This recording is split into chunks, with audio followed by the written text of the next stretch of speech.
A very good morning to the distinguished guests, dignitaries, members of Board of Governors, trustees, executive deans, directors, deans, principals, faculties, staff members, and students of Ganpat University. We, on behalf of entire Ganpat University, welcome you to the Public Service Leadership Lecture Series. Ganpat University has always strived to set up the exemplary example of uplifting the society through education. Public Service Leadership Lecture Series is one such finest endeavor to bring awareness about the public service initiatives and to disseminate the leadership lessons to benefit the society at large. This lectureship series aims to acquaint the students about the functioning of public sector and to ignite minds of students and academicians to incline them for research and for helping the public sector. Today, we are fortunate to learn about the lessons of conceptualizing and implementing mega projects. We are privileged by the presence of Dr. Hasmukh Adia, Honorable Chancellor, Central University of Gujarat, Non-Executive Chairman, Bank of Baroda, former Union Finance Secretary, Government of India, as a distinguished guest for today's session. We are fortunate to have a man of vision and mission with us, Padma Shri Dr. Ganpat Bhai Patel, Honorable President and Patron-in-Chief, Ganpat University. He'll be connected online. He's connected online with us. Connected online. We feel esteemed by the presence of Dr. Mahendra Sharma Sir, Honorable Pro-Chancellor and Director General, Ganpat University. We are honored by the presence of Shri Jayanti Bhai Patel, BOG member. We are honored by the presence of Dr. D.V. Patel, Principal Donor, B.M. Patel Institute of Management, on the dais. Flowers are the beautiful gifts by nature to convey love and respect among people. On behalf of Ganpat University, I gently request Dr. Mahendra Sharma Sir, Pro-Chancellor and Director General, Ganpat University, and Shri Jayanti Bhai Patel and Dr. D.V. Patel Sir to jointly welcome today's distinguished guest, Dr. Hasmukh Adia Sir, with a bouquet and a statue of Goddess Saraswati.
Thank you, sir.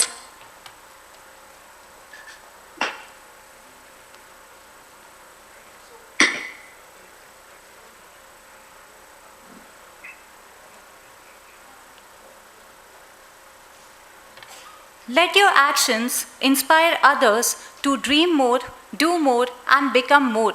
The true example of the said quote, we are fortunate enough to have with us our eminent leader, the man of distinction, Dr. Mahendra Sharma, Honorable Pro-Chancellor and Director General, Ganpat University. So with this, I would request sir to please come forward for the welcome address. Please, sir.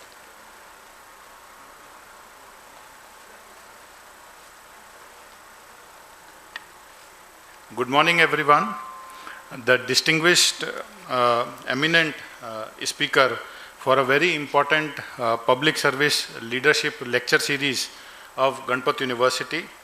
Honorable Dr. Hasmukh Adia Sahab, thank you very much, sir, for accepting our invite and honoring the university by your presence and probably your blessings in terms of your dict as well as your interactions with the faculty and the students will give us a lot of meaningful insights today. We are really honored by the presence of Honorable Patron-in-Chief and President of the University, Dr. Ganpat Patel, our beloved Dada. Very good late evening to you, Dada. Thank you for being there. Yeah. We are equally blessed by the presence of the founder, donor of our management discipline, Dr. D.V. Patel Sahab, and a very respected trustee of Ganpat University. Thank you, sir, for coming and blessing us all today. We are honored by the presence of Shri Jayantibhai Patel, Honorable Member of Board of Governors of Ganpat University. Thank you, Jayantibhai Sahib. We are really very much excited and delighted by the presence of our respected trustees, Shri K.K. Patel Sahab, Shri Girishbhai Desai Sahab, Shri Natubhai Sahib, Shri Vinubhai Sahib, Shri Praveendbhai Sahib. And we are really fortunate that we are graced by the presence of our distinguished faculties, all the faculty members who are present here today, and the most important reason behind the university, our bright students who are here today. In fact, the topic which respected Adia Sahab has chosen is a very relevant and a pertinent topic on conceptualizing and implementing mega projects and lessons learned. It is, in fact, a very important issue because normally for any layman, mega projects would seem like any out-of-the-run-mill project. But if we look at globally, these mega projects are those transformative projects which governments undertake to transform the economy, society, and the industry overall. I was referring to the Global Construction Report 2030, which clearly stated that 85% of global population is living in the developing nations, and around US $57 trillion is going to be spent on mega projects by 2030. And this is not surprisingly 2/3 of the massive budget which is within developing nations, which is going to be spent on mega projects. However, these projects are seen with national pride. They are seen as a windfall for economic growth, and they have a perceived social and infrastructural benefits. But when we talk about such large-scale projects, probably few of the examples, if we enumerate, is our own East-West Corridor or Sagarmala project or Bharatmala project or the Smart City Mission. There are several such initiatives within India which, after Honorable Prime Minister took over, are seeing a rapid progression. But globally, projects like Suez Canal, they are termed as mega projects. However, the word mega is derived from a Greek word called megas, which mean great, large or vast, and numerically it means million. However, subsequent research done by Project Management Institute, PMI, said that mega projects are large-scale, complex ventures that typically cost more than $1 billion and take more than 5 years to build and involve multiple public and private stakeholders and are transformational and impact millions of people. However, our own Ministry of Statistics and Program Implementation defined mega projects as large infrastructure projects where the project costing is above 1,000 crores.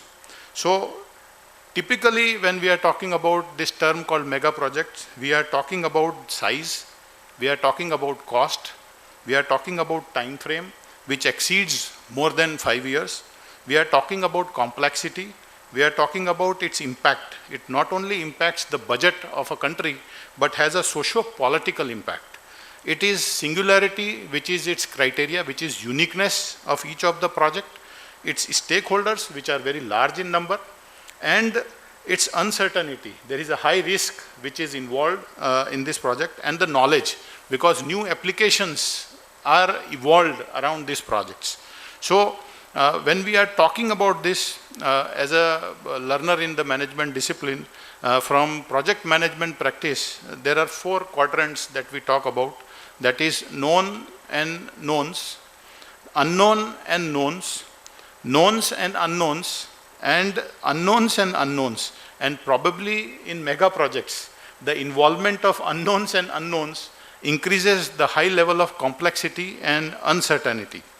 One of the reports which I referred, McKinsey's report, which said that mega projects fail because of 3 major reasons: over-optimism and over-complexity, poor execution, and weakness in organizational design and capabilities.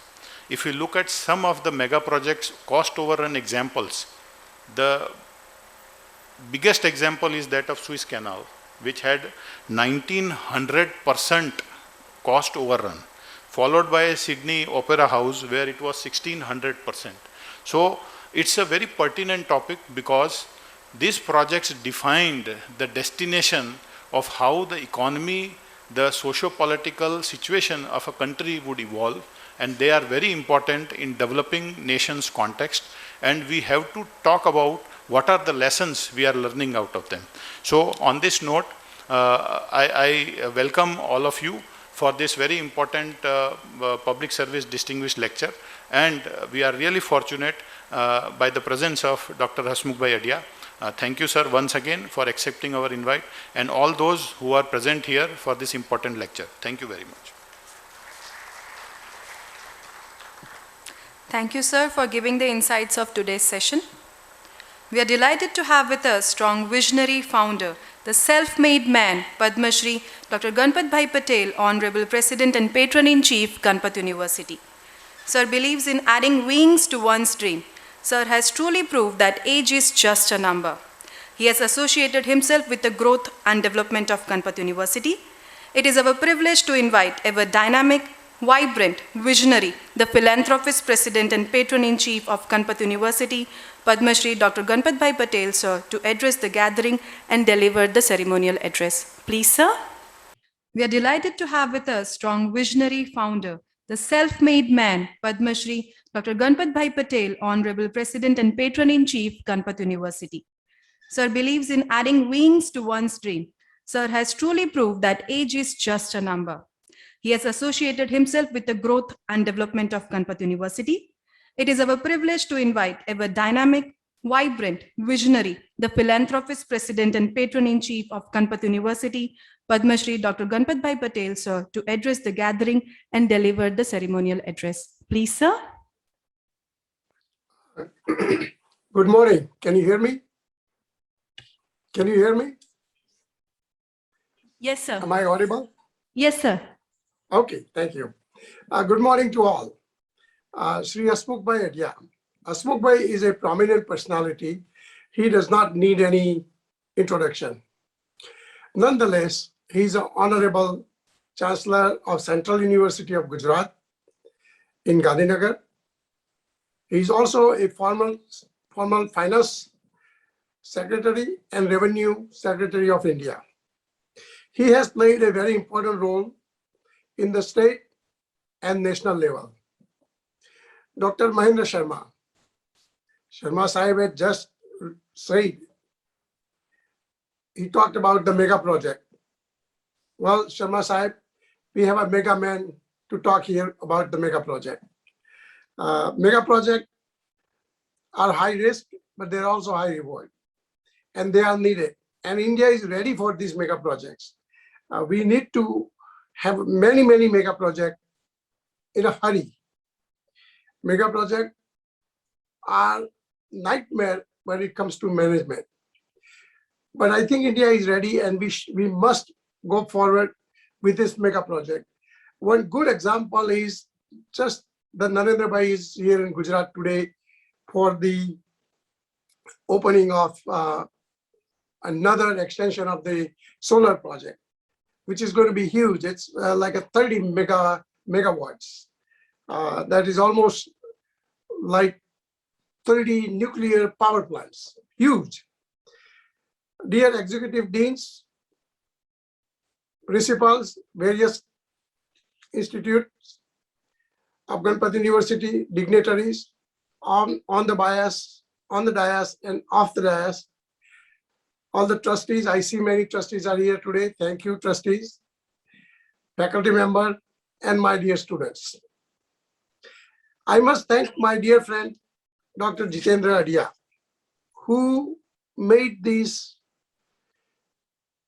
program possible. Without his help, it would not have been possible. Thank you, Jitendra bhai. At the outset, I congratulate Dr. Sharma and his team for organizing this public service leadership lecture also, and the wide range of topics, and inviting a distinguished personality for this lecture. The topics selected are special. It touches the ordinary people's life. And Ganpati University's motto is Vidyai Samajotkarsh. We are a perfect place to talk about these mega projects. I am delighted to learn that we have truly an extraordinary personality, Shri Hasmukh Bhai Adia, with us to talk about the very, very important topics, conceptualizing and implementing the mega project and the lessons learned from the projects. I know he will enlighten all of us with his thoughts. Dear Hasmukh Bhai, I thank you, and I know you had a busy morning on the campus. I hope you like our campus. I know this was your first visit. I've been wanting you to be on campus for many, many days, and I'm glad that it has come to the pass. If you have any suggestion, please do not hesitate, and please visit us many times more. I consider myself lucky to be listening to you today. Once again, warm welcome to all of you, Hasmukh Bhai, and I want to thank you for sparing your time for this occasion. Thank you, everyone. Jai Hind. Thank you, sir, for your words of wisdom. We are equally delighted to have with us Shri Prakash Bhai Jani, BOG member, with us online.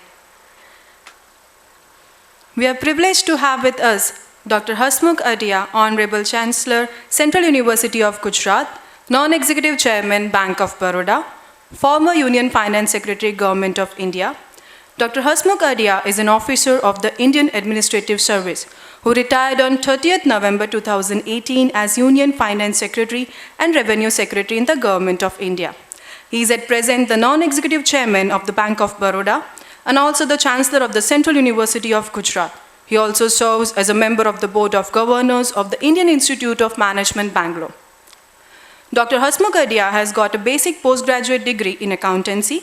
He is a gold medalist from the Indian Institute of Management, Bangalore, and he holds a PhD in yoga from Swami Vivekanand Yoga University, Bangalore.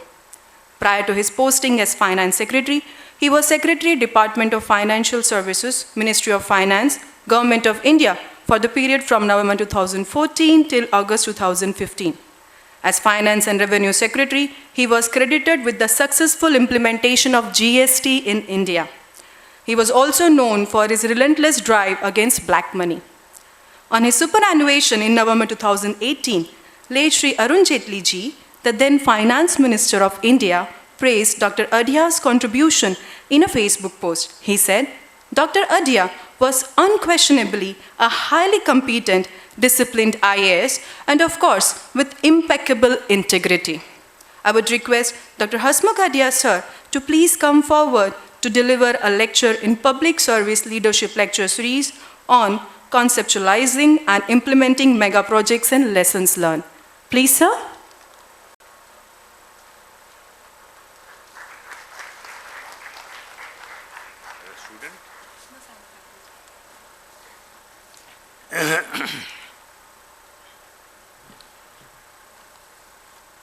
Good morning to everybody.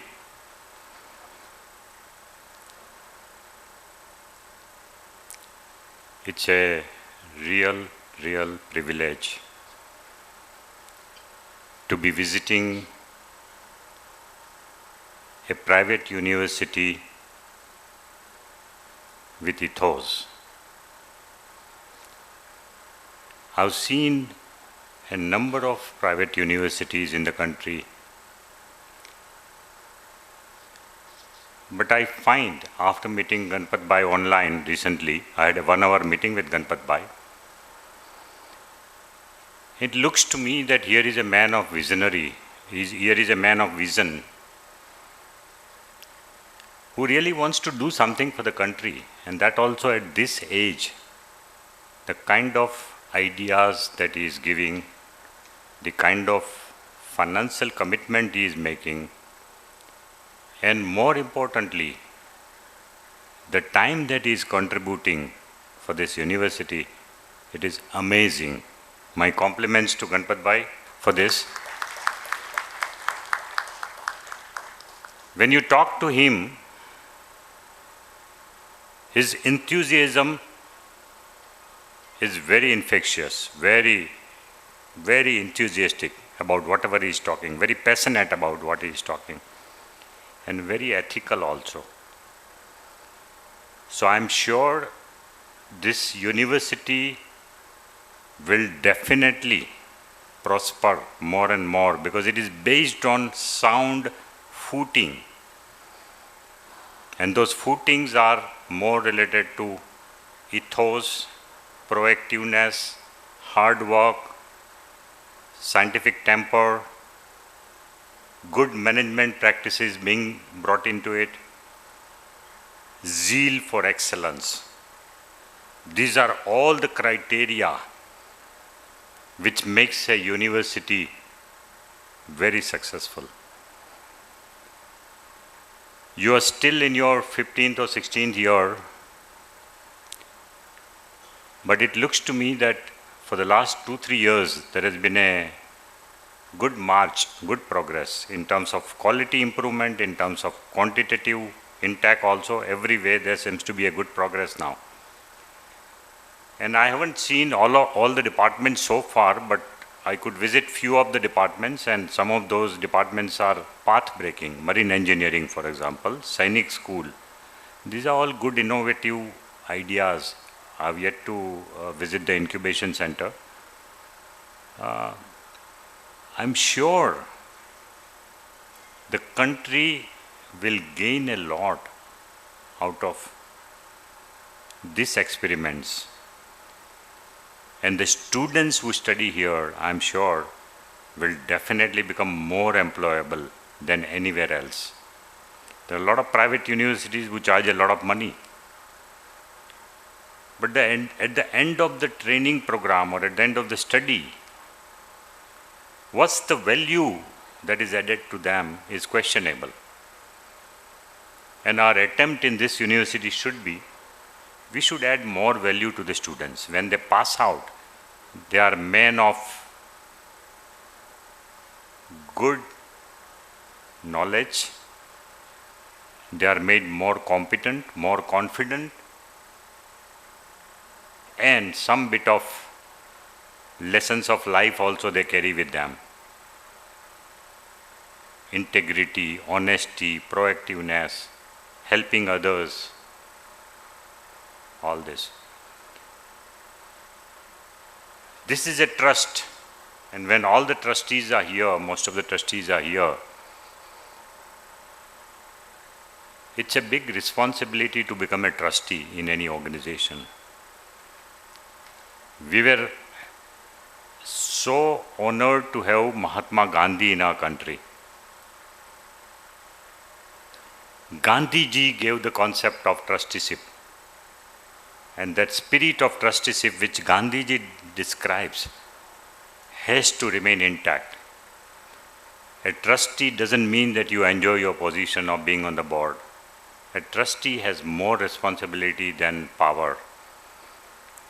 A trustee has to always think of the university, think of the trust.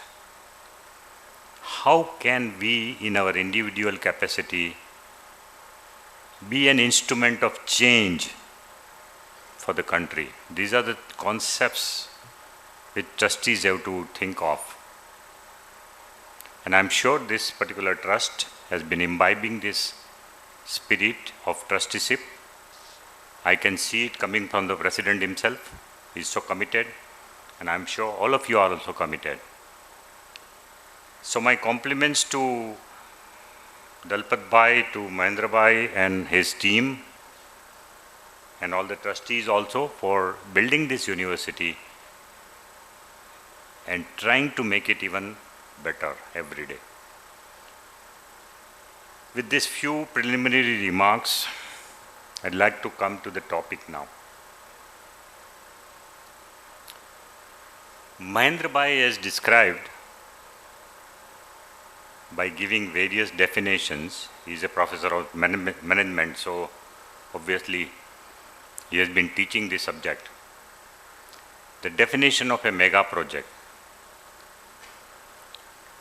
But this definition is from the viewpoint of a private sector projects. When you're constructing a huge thing, something like Statue of Unity, or you're building, say, some big factory or something like that. Or even from government point of view, public sector point of view, suppose we are building a speed train, what do you call it, bullet train from Ahmedabad to Mumbai. These are mega projects. But the mega projects which I'm going to talk about, they are of a different kind. The mega projects, I'm going to talk about two mega projects which I was instrumental in implementing. I was a part of the process, that's it. I cannot claim that I did it, no way. I was just a part of the process. I was only an instrument in these two projects. And there were a lot of other stakeholders. Those two projects are of the type which cannot be measured in terms of total value of the project. And even the impact of it cannot be measured now. It can only be felt over a period of next 100 years. These are the kind of mega projects in government that we have to deal with. Those projects which impact the economic, social structure of the society, of the people, they affect directly. Not one company, two company, not one state, but the lives of every citizen of India. They affect every citizen of India. So what are those projects? Of course, just to give you a background, I have spent most of my serving period in Gujarat, because in the Indian Administrative Service, we have a division of state cadre. So fortunately, I got an opportunity to come to my cadre, Gujarat cadre, where I belong to. But I had a stint at Government of India once, 94 to 99, I was in Ministry of Industry at director level. In Government of India, the levels are Under Secretary, Deputy Secretary, Director, Joint Secretary, Additional Secretary and Secretary. These are the hierarchy in Government of India. So director level is at the middle level. So I served at middle level in Ministry of Industry between 94 to 99, 5 years. Then again I had an opportunity to go to Government of India in 2014. So just when the new government came in May 2014,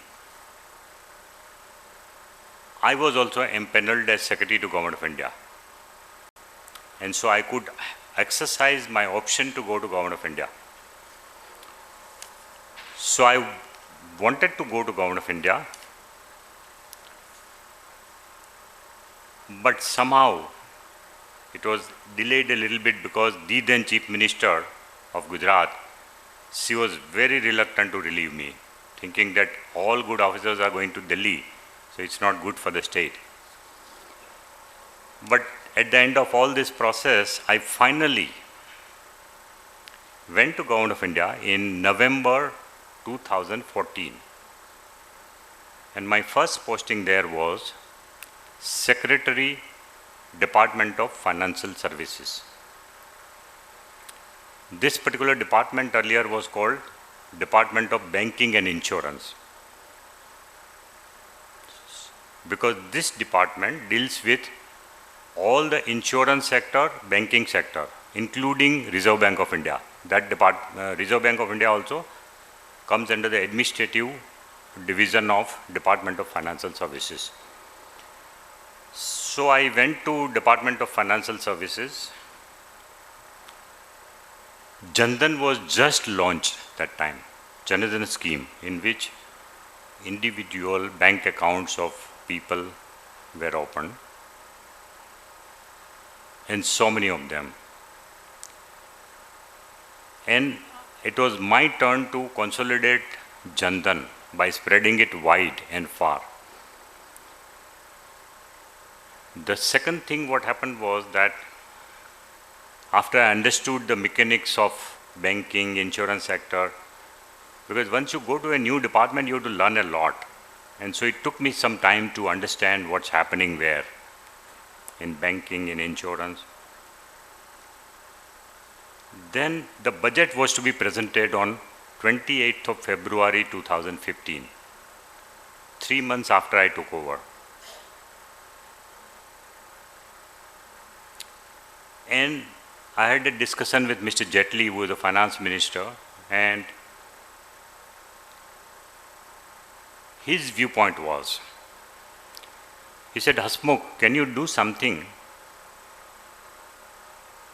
to see to it that the entire unorganized sector of India get covered by pension?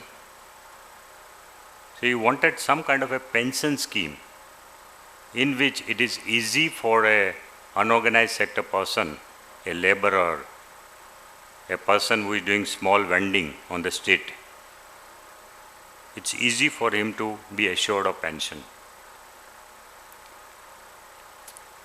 And we also had simultaneous discussion, budget discussion with Honorable Prime Minister. In fact, before the budget, we have a series of meetings with Prime Minister, series of meetings. And all the 4 or 5 secretaries of Ministry of Finance are present there. So in those meetings where Finance Minister is also there, Prime Minister is there, his Principal Secretary is also there, we all discussed what should be the focus of budget. So the idea that emerged from there was, from Prime Minister, can we have a very affordable insurance scheme for the underprivileged class? Very, very affordable, easy to administer insurance scheme. Because as you know, you would be surprised, the coverage under insurance in the country is so low. We are at the bottom in the world as far as insurance coverage is concerned. Very few people, even in the organized, of course, organized sector people are covered by their departmental insurance, by their company's insurance, most of them. But the unorganized sector, they just don't care to take any insurance, and they are the ones who are afflicted. If an earning member of a poor family dies, or a middle class family also dies, the entire family goes below the poverty line, deep below the poverty line. It's a big challenge. And so can we have an insurance scheme for them? So these two challenges were given to me. I had a number of consultations with insurance companies, with banks, with PFRDA, Pension Fund Regulator, PFRDA, which used to be, apart from being a regulator for pension sector, it was also managing National Pension Scheme. National Pension Scheme is something which Government of India introduced after 2003. And National Pension Scheme is a contributory pension scheme. So all the government employees of center and state, because the old pension scheme was withdrawn, the new recruits who come after 2004, they were all given only one option. You have to go to NPS. So the NPS was there already. We had the experience of NPS. Depending on how much contribution you make to the NPS, there is a corpus which is created out of it for you. That corpus is invested by PFRDA, and when you finish your term in the government at the age of 60, you will start getting pension depending on what is the accumulated corpus in your account.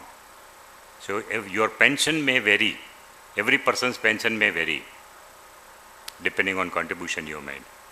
This was the scheme. So at the end of lot of consultations and during budget, it becomes so hectic.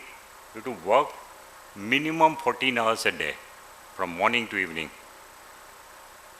Series of meetings one had to have.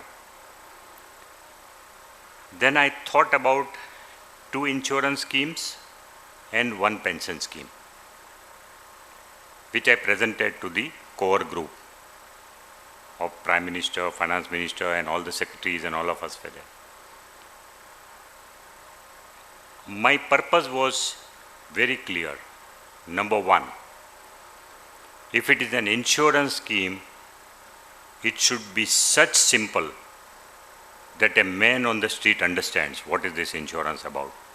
What is my contribution? What is the coverage? He should know. Any illiterate person in the village also should know. What is my contribution? What is my risk covered? That was the first purpose.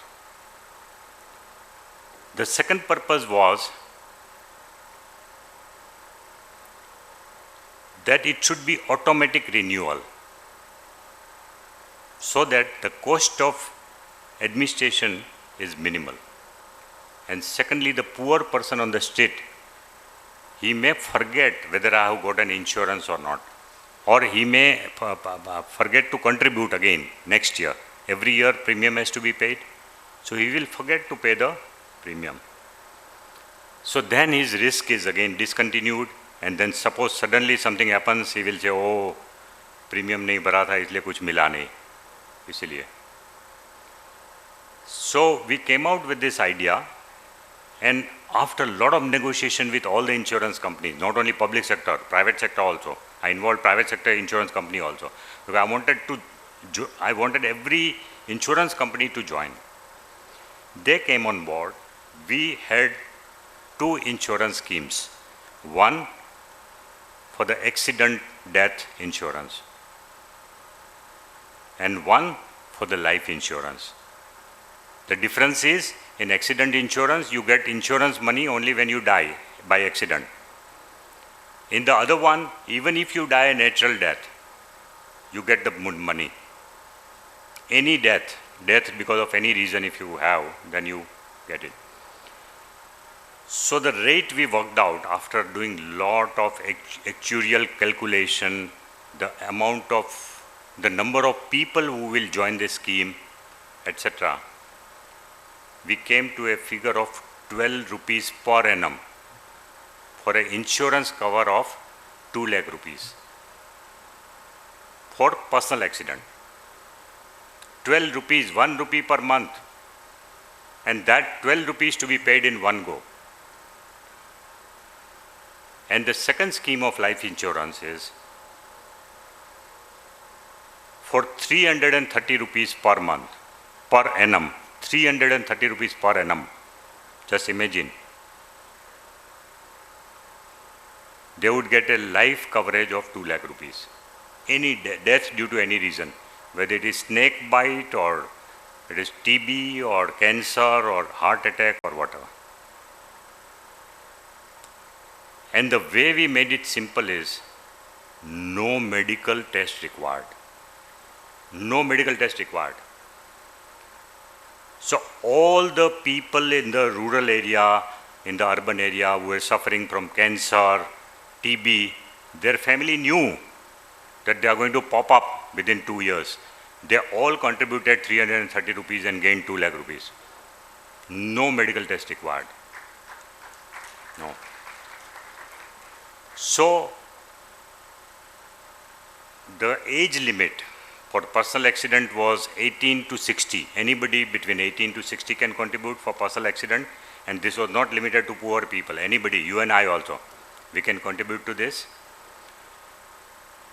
The second one was limited from 18 to 50, age group of 18 to 50, because that is the earning age for family members. And so one person of 18 to 50 dies in the family, they have a disaster. If he is above 50, then probably his son has already become adult. So then his son should be insured. Or daughter, whoever. So, but it was said that if he has continued his subscription up to 50 years, and then he can extend it by 5 more years. So we can renew it up to 55 also, in case of. So the names of these two schemes, which Prime Minister only selected, in fact my suggestion was, let's make it Jan Dhan insurance scheme, so that it connects with the Jan Dhan bank account scheme.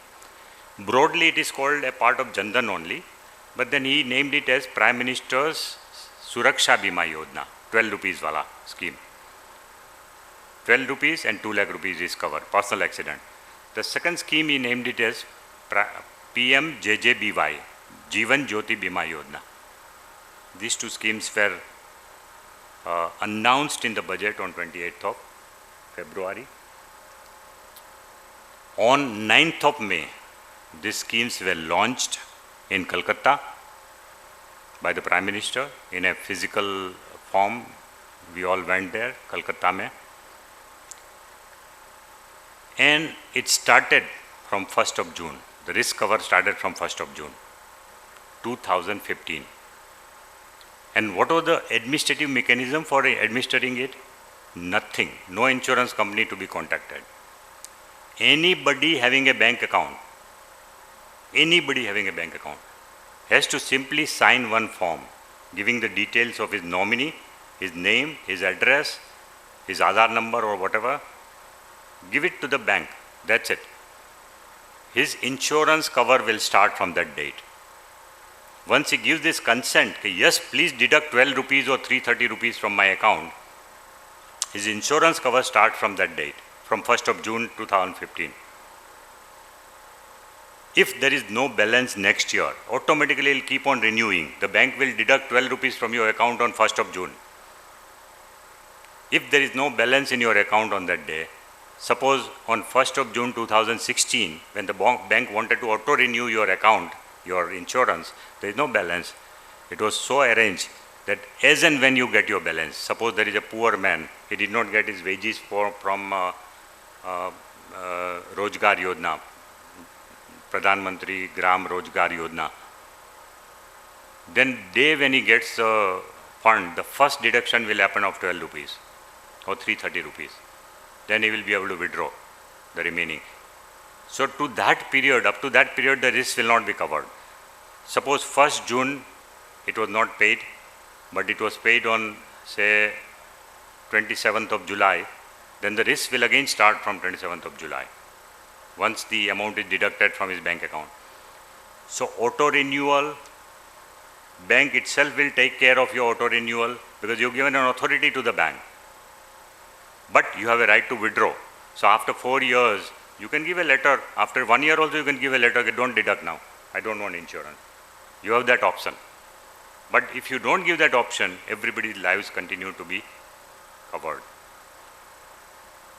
And I'm happy to say that today, That day we launched, we did not have estimate how many people are covered by this.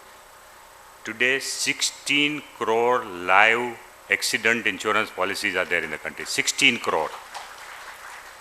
So about 13-14% of the population, adult population का तो ज़्यादा, but total population का भी 13-14% population is covered. And in case of this one, the Jeevan Jyoti Bima Yojana, because people find it a little expensive, and now longevity is gone up, so only people who are in the fragile health, they go for 330 rupees scheme, but still it is a welcome thing for them. There the 4.5 crore policy holders are there, automatic renewed. 4.5 crore people have subscribed to it. So it's a huge number. The kind of social impact it makes on the lives of people you can't imagine. For us, 2 lakh rupees is nothing. But for a real poor family, when a member of the family dies, getting 2 lakh rupees is very important. So that's the insurance scheme. These are not so well-known initiative as GST, but still I am more satisfied about the work that I did in this department. I was there only for 10 months and Department of Financial Services. But during that 10 months, this scheme's contribution, I cherish it today also, because it really changes the lives of people. And it really makes a difference to their lives. And the mechanism of doing it, administrative mechanism, that is what I really take satisfaction about. Pension scheme. Pension is a difficult proposition. Now, we came with several permutation combination, but I wanted to make a very, very simple pension scheme. So we made a pension scheme. It was named as Atal Pension Yojana, Atal Pension Yojana, in which anybody from the age of 18 to 40 can join. The entry can be any time after 18, but before you are 40, unorganized sector person, anybody can join pension scheme. And you can get a pension when you retire at the age of 60. You get a pension of minimum 1,000 rupees, depending on your contribution. And if you contribute more, there are 5 slabs you can get. You can choose to get a pension of 1,000, 2,000, 3,000, 4,000, 5,000. 5 slabs. What is the contribution per month you have to make? I'll just give you an example.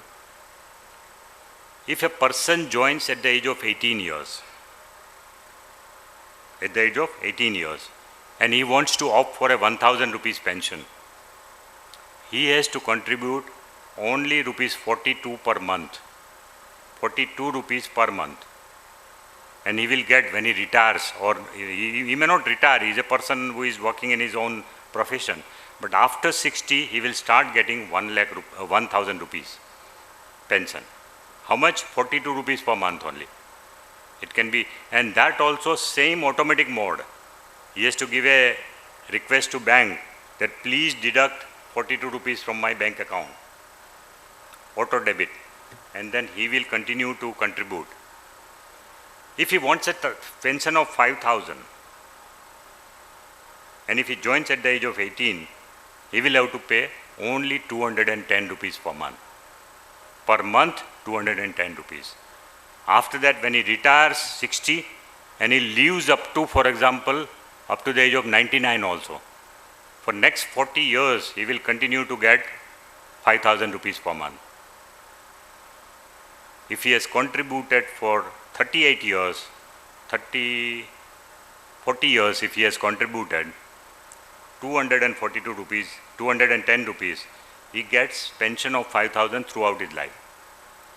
Not only that, the entire corpus which was there, which he invested at the age of this 210 rupees or 42 rupees, will be returned back to him. So, just to give you the same example, a person entering at the age of 18, contributing up to 60, his corpus will be 1,70,000. That will be returned back to him when he dies, and when his family members, they can claim the corpus. When he dies, He will stop getting pension and the corpus will be returned to him. If it is 5,000 rupees, the corpus is 8,50,000 rupees, which will be given to the nominee when he dies after pension. He gets pension of 5,000 till his life, and the entire original corpus is given back to his family, because the scheme is administered only through the interest and the investment. It is administered through the investment made of this corpus. That's how it was genius in a way. So, very welcome. People were told that you can enter the pension scheme, you save this money, you get a pension also, and you get the corpus also after many years. Your family will get the corpus. So a lot of people joined in this. I'm happy to say that today there are 3 crore Atal Pension Yojana subscribers. 3 crore.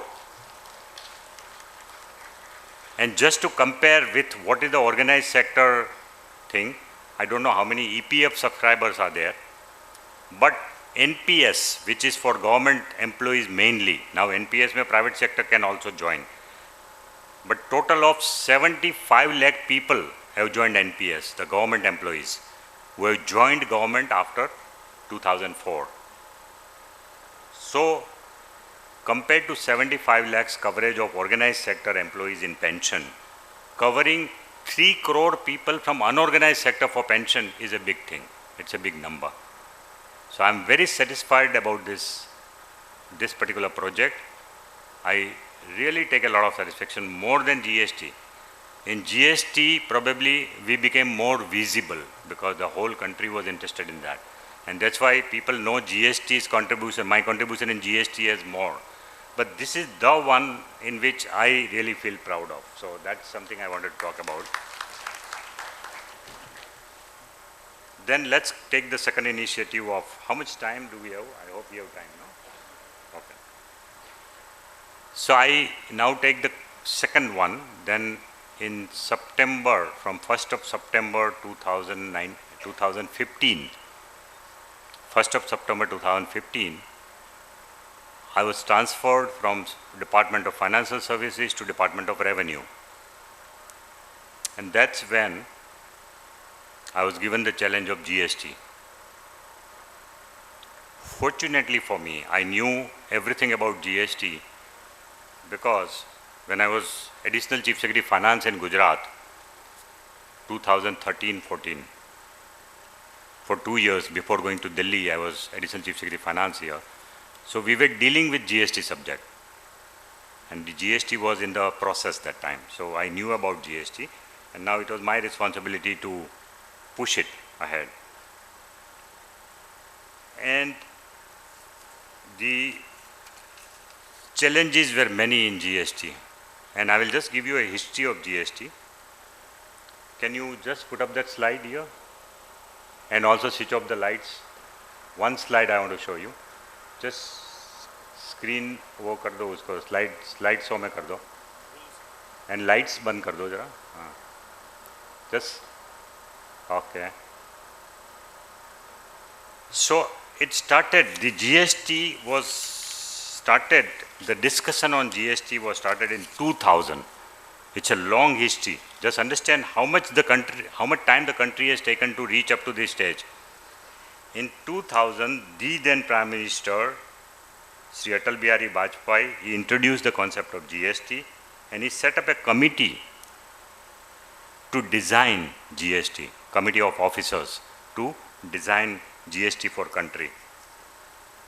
Then in 2006, in the Union Finance Minister's budget speech, a clear-cut announcement was made. After 6 years, clear-cut announcement was made in 2006 saying that the country will get its GST operationalized from 1st of April 2010.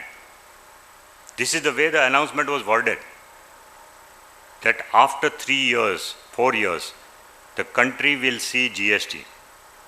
That was 1st April 2010. Then an empowered committee of finance ministers was already there.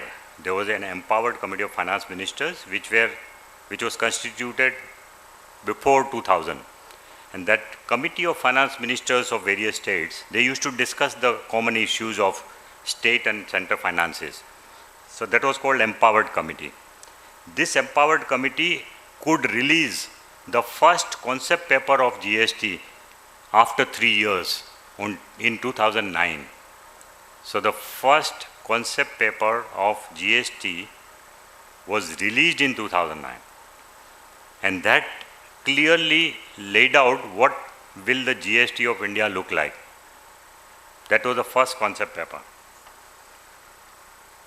Then in 2000, now this, as you know, the GST required a constitutional amendment because the taxing powers of the state and the center are divided in the constitution. The central government could only levy tax on production, excise duty, or on import of goods, custom duty. But the central government had no right to levy any tax after the production. So on the sale of goods or in the value addition which takes place between the production and the retail sale, the central government had no right as per the constitution. That right only remained with states. States were only authorized to charge earlier what was called sales tax, and then it became VAT. So value added tax was only prerogative of state, not of the center. Now, in order to bring GST, we have to make a constitutional amendment to change these powers, to swap these powers. And that's why constitutional amendment was necessary for this. And in 2011, the then UPA government introduced Constitutional Amendment Bill, 115th Constitutional Amendment Bill, 2011. But it did not see the light of the day. No parties agreed to that. And ultimately it was withdrawn. When the new government came, the 122nd Amendment Bill was introduced in 2014. This was before I came, of course. Before I took over the charge of Revenue Department, this was there, Constitutional Amendment Bill. And then finally, after a lot of deliberations, and I will take you through the process of what it takes to pass a Constitutional Amendment Bill. It's a tough job to get a Constitutional Amendment Bill passed through both the houses of the Parliament. Finally, it was passed as 101st Amendment Act. 101st Amendment Act in August 2016. After 2 years, it was passed, August 2016. And it was passed by a house in which the ruling party did not have a majority. So that's why it took 2 years to pass the Constitutional Amendment Bill. And for Constitutional Amendment Bill, you don't require, a simple majority is not necessary, is not enough. You require 2/3 majority to pass a Constitutional Amendment Bill. So it was a process that one went through from 2014 to 2016, 2 years, in only convincing all the state governments, first of all, and then the other parties, political parties, about desirability of this. And what a give and take we had to go through. This is very interesting. There were 5 issues, challenges which we faced in passing the Constitutional Amendment Bill. One issue was issue of compensation. The GST is a consumption-based tax. So wherever the goods are finally sold, in that state the income of that particular tax goes. Earlier system of taxation in which there was a central sales tax and there was a VAT. Earlier system before GST was such in which the state like Gujarat, Maharashtra, Karnataka, Tamil Nadu, West Bengal, which are production states, not so much West Bengal, but all the production states, they were having more income. And they were quite afraid that from production-based taxation system,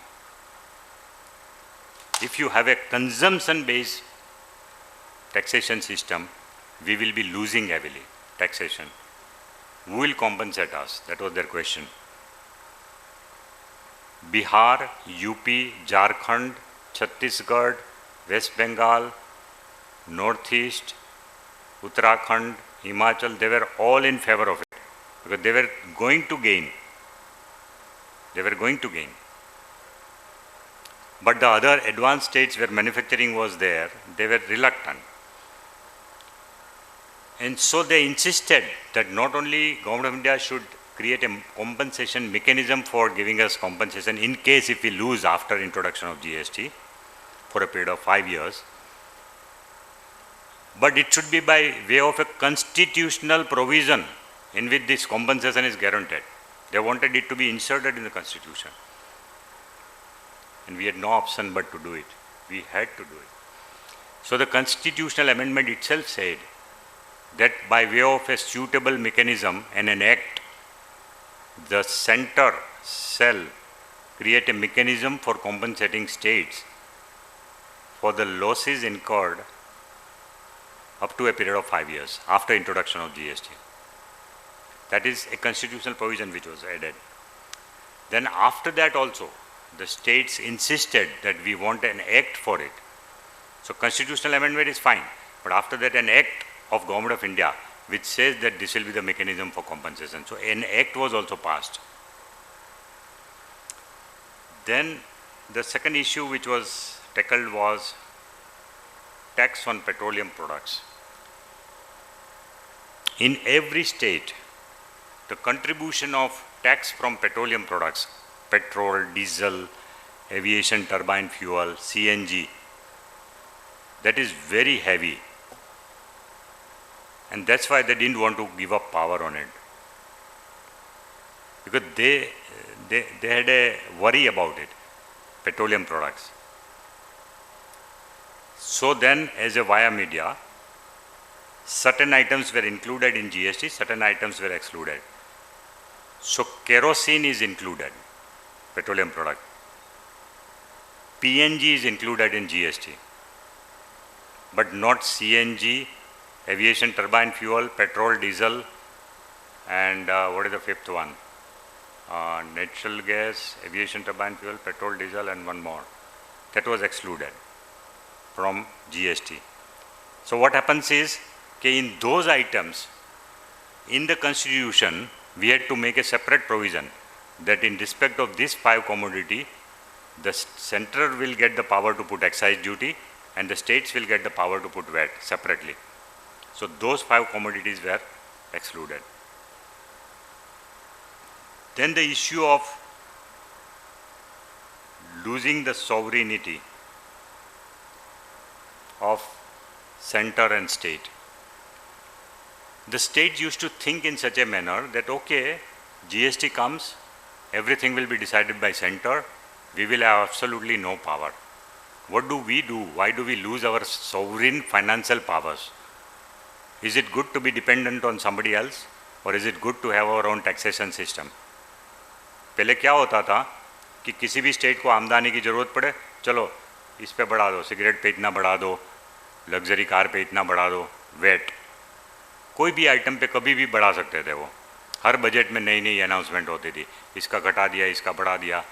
and plus it was a power to give sort of a financial benefit to certain group of people also. किसी को relief भी देना है तो चलो umbrella के ऊपर wait का रेट घटा दिया. ये सब स्टेट गवर्नमेंट के बजट में आता था. Now state government budgets have become boring. There is nothing to announce now. No tax changes. Everything is decided by GST Council. So they had a fear about it, that we will lose our financial sovereignty. And that fear was to be overcome. And I must acknowledge the clarity and the role of Shri Arun Jaitley ji, late Shri Arun Jaitley ji. I would definitely say that if GST became possible, it's only because of his efforts. his persuasion skills, his acceptability as a political leader. He's one person who had no enemies anywhere, not even in the opposition. The opposition would criticize his speech, but next hour, during the lunch hour, all of them will come to his room and have lunch together. Such a man of benign heart. What a visionary, and also a real gentleman, thorough gentleman. We're really sorry to lose such a leader in our country, but he was a really saint in a politician, I would say. Real saint. He conducted the meeting of GST Council in such a way that everybody felt that they are being heard. He would sit from morning till evening, late evening, although his health was not so good. He had undergone some surgery. But still, he would listen to everyone. And to the smallest state like Manipur or Arunachal Pradesh also, he will give equal time. Just sochiye, there are 30 states competing to speak in the GST Council meeting. And it's only Mr. Jaitley who patiently listens to all of them. So the acceptability of GST became so good. All the finance ministers, चाहे कितना भी criticize करता हो भारत सरकार को, अगर जेटली साहब last में बोल देंगे कि ऐसा करो मिस्टर सो एंड सो, इसको हम ऐसा कर लेते हैं, अब ऐसे निपटा लेते हैं, आप मान जाओ चलो, तो मान जाएंगे. इतना उनका acceptability था. So this issue was solved. After that came the issue of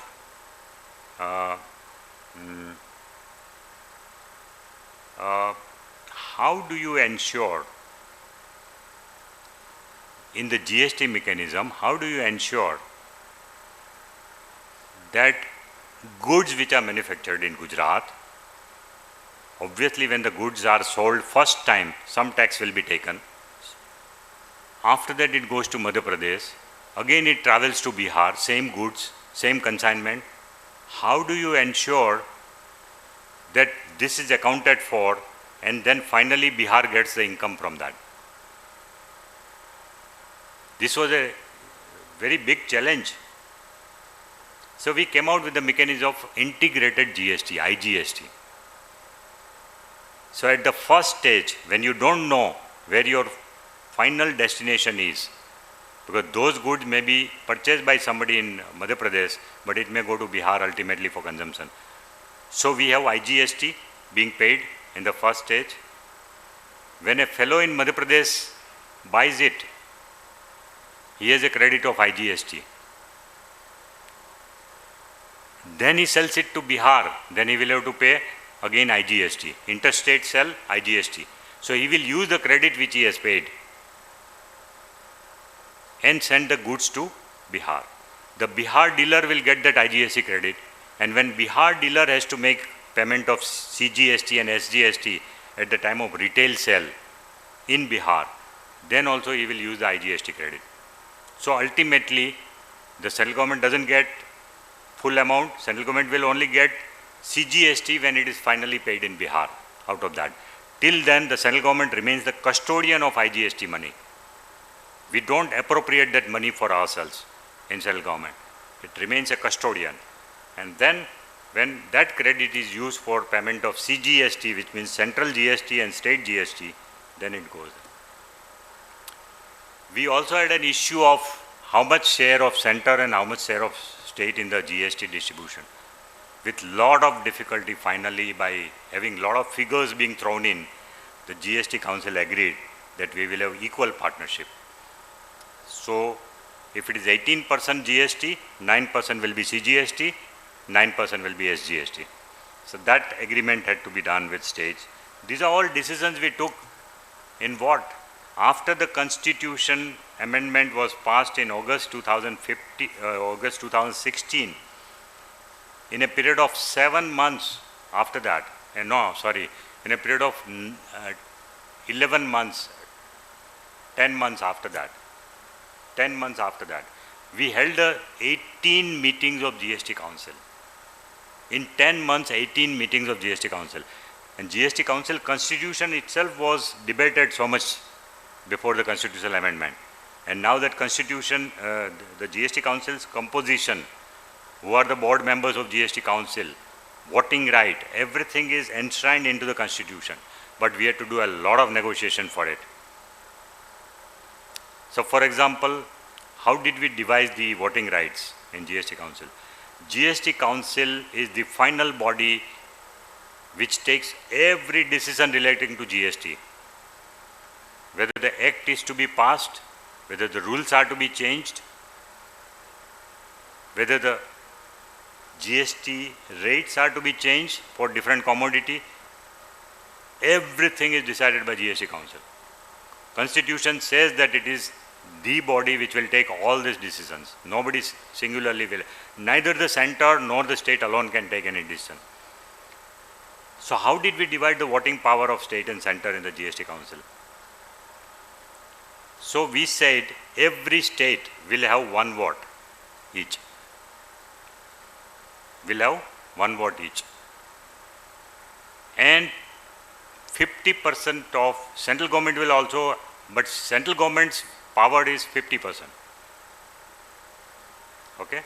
And for the purpose of passing any bill, if there is a voting, so far there has not been voting any time. It's all by consensus. Mr. Jetli started a system in which mostly we try to go for a consensus. No voting so far. But if voting has to take place, minimum 66% of votes have to be in favor. So which means in spite of having a 50% voting share, central government cannot veto any decision. Central government cannot carry any decision. It can veto, but it cannot carry. And the states, all of them also coming together, they will only get 50% power. They cannot also carry any decision without the center's help. So this is the arrangement we did. So both state and major, and we calculated that if you have to pass a resolution with 66% majority, central government plus minimum 19 states have to be on board. Because the remaining 50% is divided among 30 states. So their voting right is that much, right? Depending on the number. So minimum 19 states have to be on board in order to carry any decision in the GST Council. This is the mechanism we developed. Then there was a issue, then several issues we faced in passing the act also. And the major thing was who will control the assessment of dealers, state or the center? Because the state government officers were all apprehensive about the central government officers of excise dominating the whole thing, taking away bigger customers from them. So it was a big battle of turf in the GST Council. And this took several meetings. And finally we decided that there will not be duality of control for one SSE. So in the beginning of the year, there will be division of by computer draw. 50% of the dealers who are registered going to center, 50% going to state randomly. And those dealers will be looked after by that only, that state or center only. So if it is a central government SSE, the state government will not intervene and vice versa. But if it is an emergency raid or suspicion that somebody is carrying suspicious goods or something, both of them can intervene. Suppose a state government officer is traveling and he finds that some goods are being carried which do not seem to be authorized, they are without bill. So the state government officer, it is not his SSE, but he can seize the papers, he can take the truck under custody and he can give it to the central government authority within 24 hours, saying, I have found this irregularity, now you look after it. So the final notice is given by that central government authority. So that way we had a power divided between the center and the state. So having talked about it, there was also an issue of J&K, because at that time, the Constitution of India said that any central law which is passed will not automatically apply to Jammu and Kashmir. It will not automatically apply to Jammu and Kashmir. They have to accept under their constitution They have to adopt it under their constitution. And when they say yes, then only it will apply to J&K. So we sort of introduce GST from 1st of July 2017, and J&K could pass their act after a lot of pushing and pressurizing on 8th of July. So they came on board after 8 days. But before 1st of July, just imagine, Constitutional Amendment Act was passed in August 2016.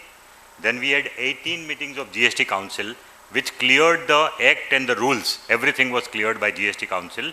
And we had discussion on every section of GST Act in the GST Council meeting. So some of those 18 meetings were 2-day meetings.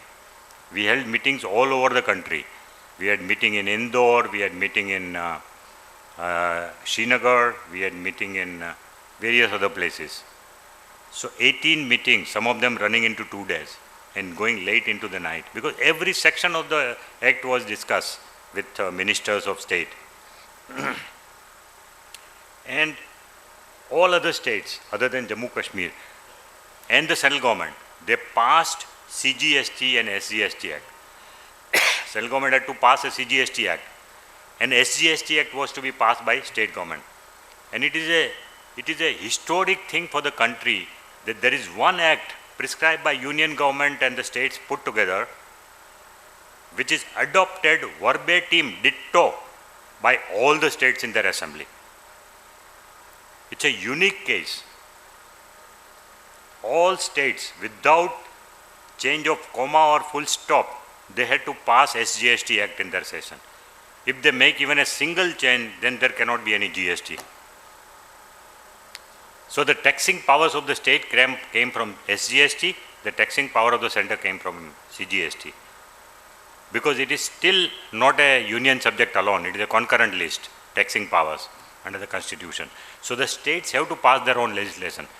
But it was almost a mirror image of CGST. SGST was a mirror image of CGST. And all 30 states, they passed their, 29 states that time, they passed their thing before 30th of June. In a period of, it was a crazy period, August 2016 to 1st of July 2017. And this entire activity happened. We had one special control room, was calling up the state, monitoring what date is your assembly, when are you passing this act, cabinet has cleared or not. All this we had to do. And then finally, we could meet the deadline of 30th of June 2017. On 1st of July, on 30th of June, we had the final meeting of GST Council, just one day before launch, in Vigyan Bhavan, Delhi. And the Prime Minister himself came to the empowered committee, to the GST Council meeting. He sort of thanked all the states. He had a dinner with us on that day. And then we, as you know, 1st of July, it was launched in a grand ceremonial way in the Central Hall of Parliament. It is a historical reform which happens only once in 100 years. It was a complete simplification of indirect measure. Complete simplification of indirect measure. And something which was going on for last 17 years, to bring it to a fruition, to bring it to a finality, is something in which I just became an instrument, nothing more than that. I'm very happy about it. What are the lessons learned from mega projects? I want to just talk about it because ultimately you need to carry something with you. Mega projects, what are the lessons learned? First lesson, 9 lessons out of this. Any mega project like this, it is a change management process. And all the principles of change management you have to apply. I'm sure my management students will understand this.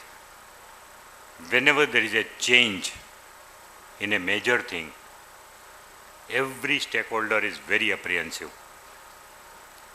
Nobody likes change.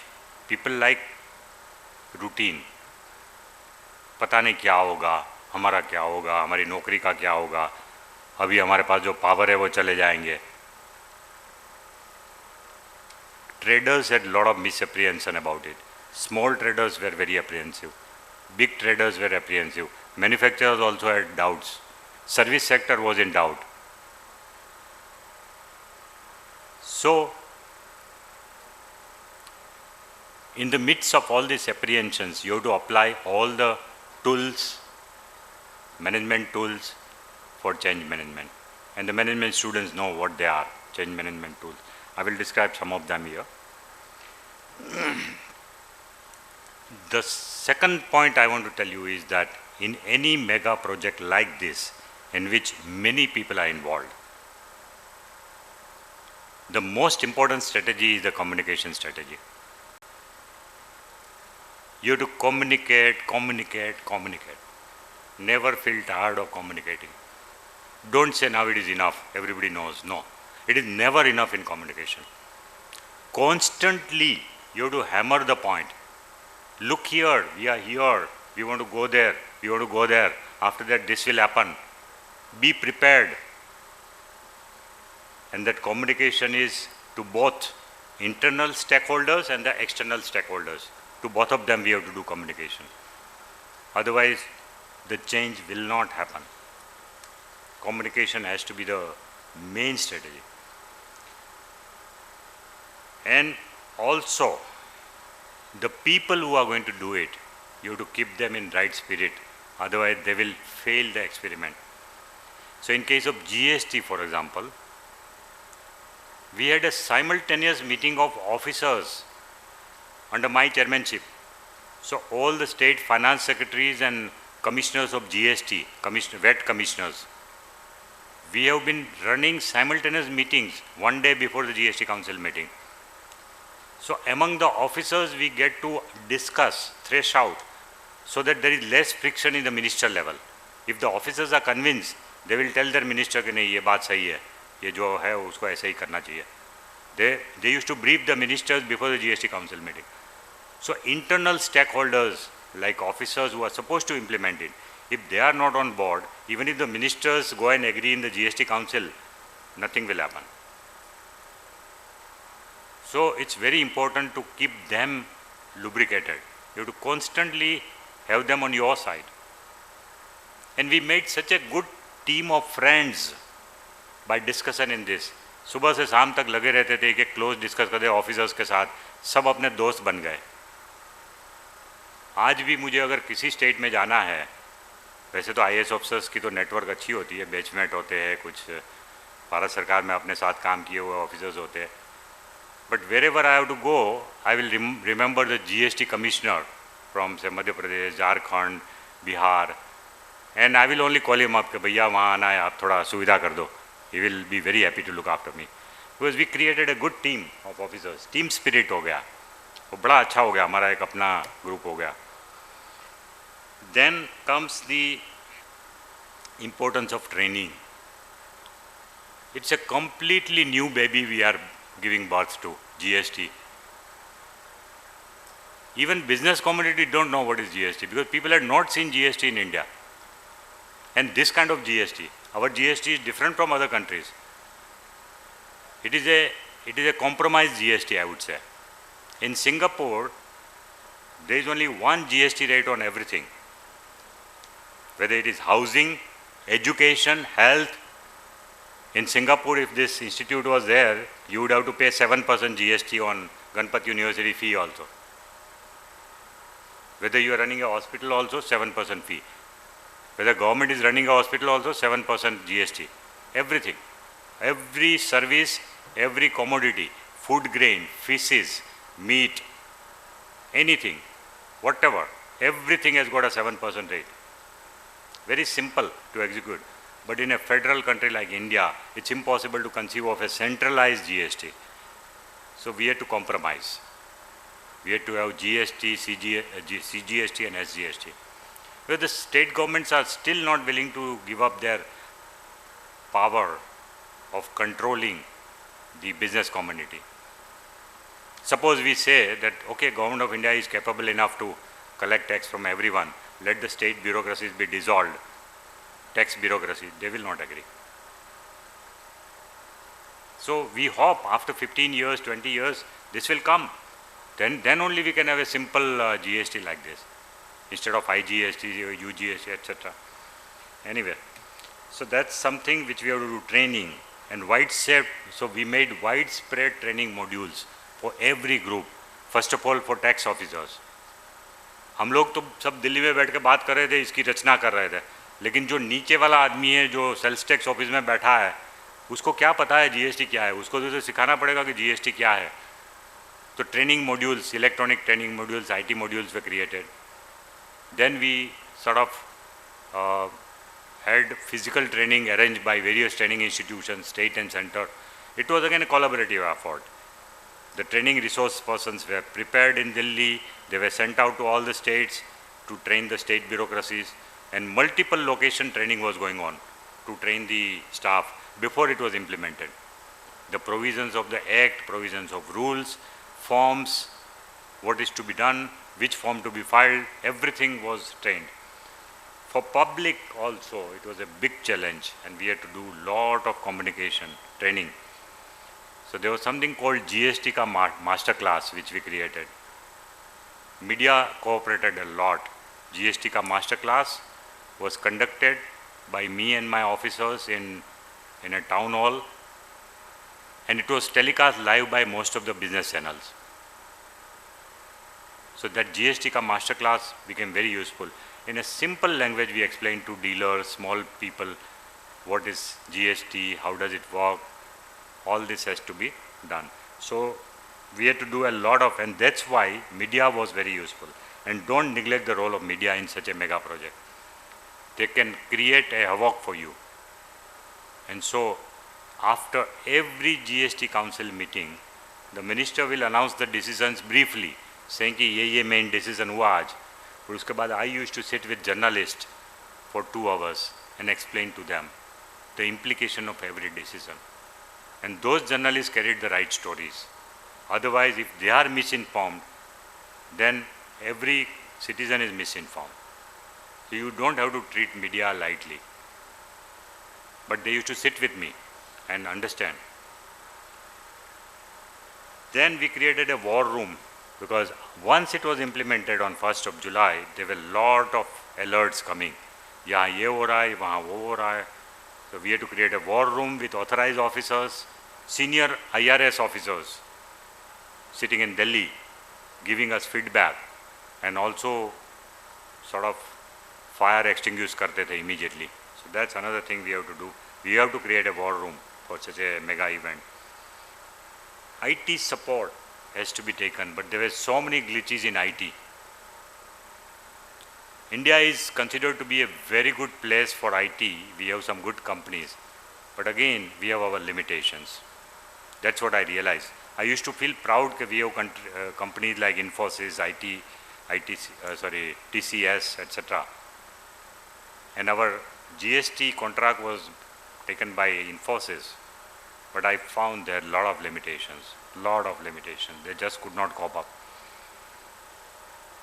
And so we need to really upgrade our capacity in IT companies in India if you have to take up such big challenges such as GST, because it is through and through online.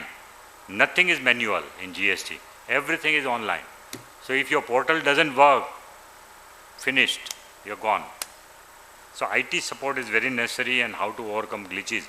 You should expect glitches. And then what happens when glitches come? You should be ready with plan B. And so the innovation of Form 3B came out of IT glitches only. Earlier we didn't have Form 3B. We had form number 1, 2, 3, 4, 5, 6. 3B innovation came from IT glitches only, and that is continuing even today. Now I don't know when they are going to remove it, but when the system becomes perfect, 3B should go. Continuous vigil has to be kept. Next point. So many rumors spread. So one rumor which started was that there will be tax on any services given by mosque, but not on temples. Rumor. Just a rumor, wild rumor. Nothing of the sort, but people just spread the rumor, and it becomes wildfire in the jamana of WhatsApp. So you have to continuously be alert and keep busting those myths.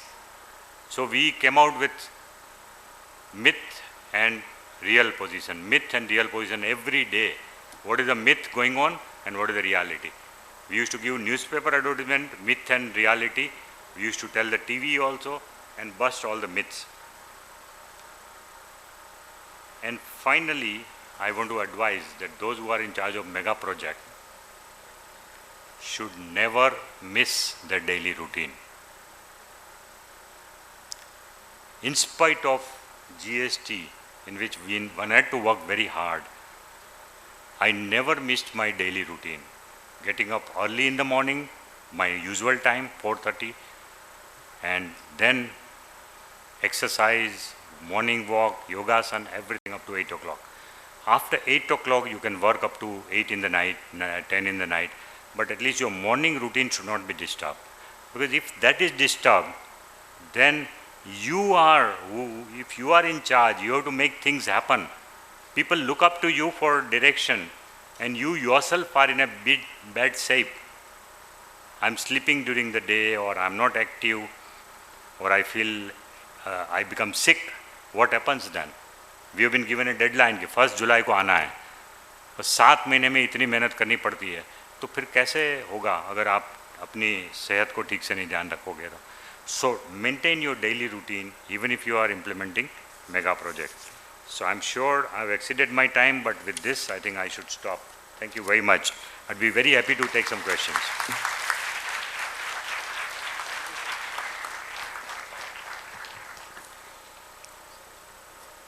It is said that maintain an attitude of gratitude and you would never regret. Thus, on the behalf of entire Ganpat University, I express my heartfelt gratitude to our distinguished guest of today's program, Dr. Hasmukh Adhia, who spent his busiest time gracing the occasion. We thank you for profoundly sharing your extensive knowledge, for showing us a new path, and for adorning the occasion. Ladies and gentlemen, an event like this cannot happen overnight. It requires the vision of leaders like Padma Shri Dr. Ganpat Bhai Patel, dynamic leadership of Dr. Mahindra Sharma, and a motivated team. Therefore, I would like to thank everyone associated with the event. I express my sincere thanks to Shri Jayanti Bhai Patel, BOG member, Ganpat University, Shri Prakash Bhai Jani, BOG member, Ganpat University, and Dr. D.V. Patel, principal donor, VM Patel Institute of Management, for their august presence. I would also like to thank Dr. Amit Patel, Pro Vice Chancellor and Executive Registrar, for his gracious presence.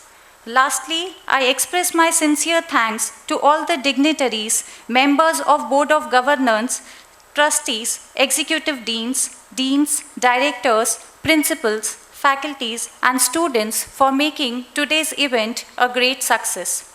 I would request all the dignitaries, guests, and faculties to please rise for the national anthem.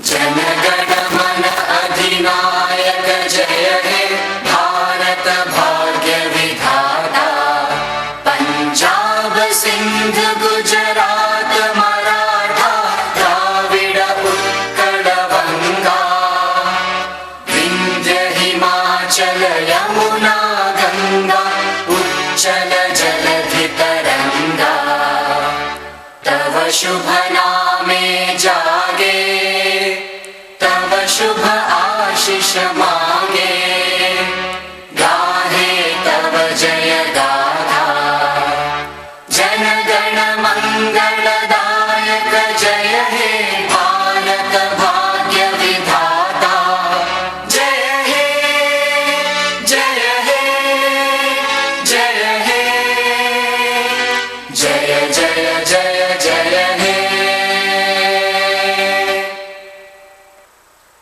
Thank you all.